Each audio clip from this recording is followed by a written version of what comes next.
প্রিয় দর্শক আসসালামু আলাইকুম। তো দর্শক যাকে দেখতে পাচ্ছেন তার নাম হচ্ছে আয়না। আয়নার এখনও বিয়ে শাদী হয়নি। আয়নার পরিবারে বাবা নেই, আয়নার পরিবারে মা আছে, ছোট একটা বোন আছে। তো আয়না ইউটিউবে এসেছে বিয়ে শাদীর জন্য।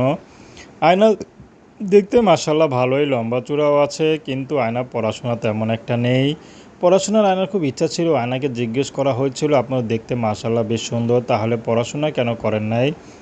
তো আয়না বলল আমার পড়াশোনা খুবই ইচ্ছা ছিল, আমি লুকিয়ে লুকিয়ে মাকে না জানিয়ে স্কুলেও যেতাম, কিন্তু স্কুলে বেতন দিতে পারেনি বলে স্কুল থেকে বের করে দিয়েছে। তারপর থেকে আর যাওয়া হয়নি, আর মারও তেমন আগ্রহ ছিল না। অভাবী ঘরে জন্ম হয়েছি, আসলে এই জন্য হয়তো আমার এরকম অবস্থা। তো আমার এই অন্ধকার জীবনটা যদি কোনো পুরুষ গুছিয়ে দেয়, সেই মানুষটি যদি বিবাহিত হয়, আমার আপত্তি নেই।